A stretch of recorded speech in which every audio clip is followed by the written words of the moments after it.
Hello everyone. I know it has been a while since I released the Tour de Farm video, but I want to thank you for all the positive comments on it. Hannah and I both put in a ton of work to try to make it the best video we have done quality wise so far, and I feel like we did that. So goal accomplished, I guess. In this video I'm going to go over a few of the hardest moves and give you a little bit more insight on what made them so difficult. The first one I want to talk about is the opening clip of the video, the wheelie shot out of the door off the deck here at the little house. Just getting out of the door clean and setting the front tire down where I wanted to was tough, but then landing in a wheelie, holding it without hopping, and continuing that wheelie, even more difficult. Took a few tries. It also took a few tries to decide how to film it, since it was going to be the opening shot. I didn't want to mess that up. We did try a couple different lenses, a couple different ways of doing it before settling on what was used. And then things got even more difficult for both of us actually. This wheelie tree bonk pivot line was super tough. I never quite got it before filming, but I practiced it a bunch, thinking maybe I'd get lucky while we were filming and I'd nail it. It took a lot of tries. I did get it a couple times, but there were a few things that made it really tough, including these roots right as you want to pivot. They would upset the rear tire. It made it hard to be precise. And then this one you had to really hit in the exact right spot because it's so small. If you're too far one side or the other, you're not going to get a controllable pivot. And then this one you had to hit pretty hard because it's a pretty good rotation to get to the next one, which is another small one, so you had to be very precise. Then you had to make sure to miss this tree stump in the ground there. And this one was a light pivot. Feels like you're home free, but you can still mess it up. You want to get this last one before you can pedal away.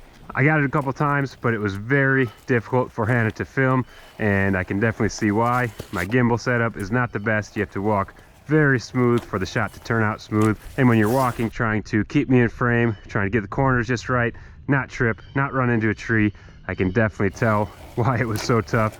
Even the shot I used had just a little bit of shake, but it took so many tries to get that. I couldn't keep doing it again, had to settle for that. Wasn't perfect, but I hope it was good enough. Just to show you how difficult it is, I'm going to give it 3 attempts and see how far I am from actually doing it. 1, 2, and that's it. 1, 2, that's it. Couldn't even get to 3 today. The camera is really blocking my view where I have it positioned right now, so that doesn't help, but as you can tell, it took a lot of tries. It's a new day. I'm back to try again. I watched the shot. It looked like it'd be really cool if I could get a helmet cam view of this. So I adjusted the visor, got a little better view. Gonna give it a bunch of tries and see what I can do.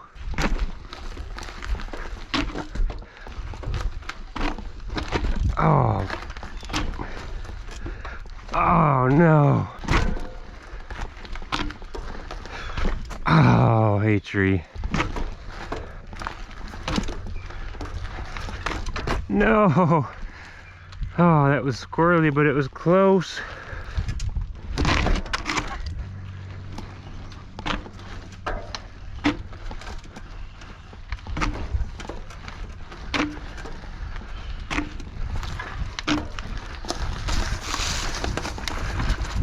Oh my gosh, I did it.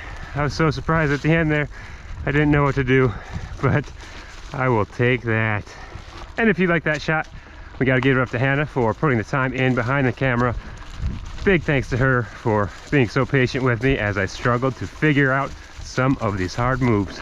The next one I want to talk about was not the most difficult to do, but probably the hardest to figure out what to do because I had to change my plan completely.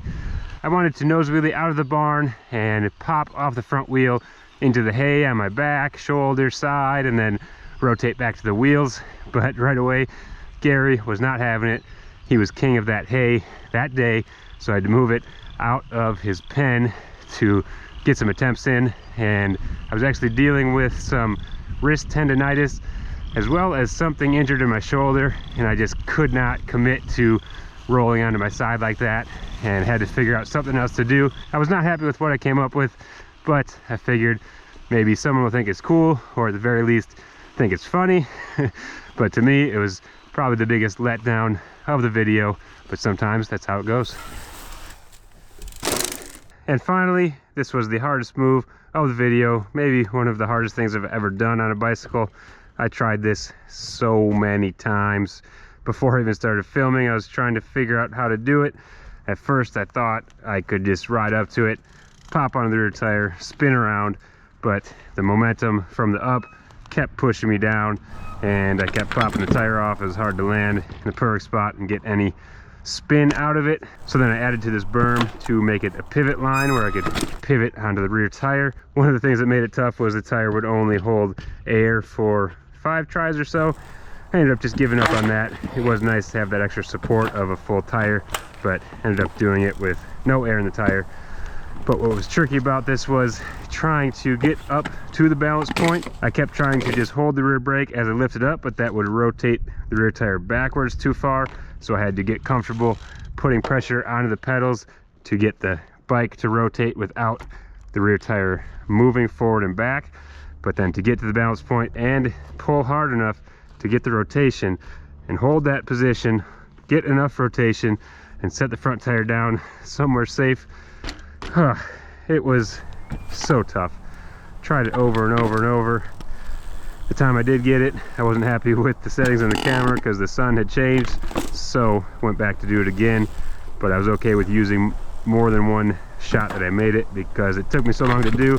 I figured maybe extending it and showing it a few times was okay, but I didn't really have a plan for how to get out of it. So when I did land here, I tried to just hop forward. It didn't look all that great, but got the point across, did what I wanted to do, just had no real plan on getting out of it. The second time that I got it, that I used in the video, I kind of popped off of it, and I thought maybe that was cooler, but I didn't have quite as much of a rotation, so I just had to use them both. But this was so tough. Hopefully it came across in the video that way. I actually got this idea from a time I was riding an indoor trials event, and there was this giant disc that I jumped onto with both tires and spun around. That was super tough to do. Took a bunch of tries. So for some reason I thought maybe on a bicycle I could do it on the back tire and on a smaller wheel. So I took a garden cart that I had and pulled the wheels, pulled the axle, dug the axle into the ground, and it actually held up really well and did the trick. Another thing that made it so hard is that you really had to be right in the middle with the rear tire. So it had to land on the dot, on that axle, and then you could pull up. But if you were off just a little bit, it made the rotation so uneven and squirrely, and just would end up stopping halfway through most likely, or you'd end up pivoting off of it. I also found that grabbing the rear brake once I was kind of at that balance point definitely helped make it more stable. But man, there were a lot of little things that took a long time to figure out, and I wouldn't even say I figured them out because out of all those tries I only got it a few times, so I don't want to do it again. Alright, hopefully you guys enjoyed taking a closer look at a few of those moves. I want to give a huge thanks to Ibis for providing this bike and supporting this video, as well as P&W Components for throwing a few parts at it to make it more comfortable. If you're interested in one of these, check out N+1 Bikes, or if you have any questions about the video itself or want to see more, let me know in the comments below.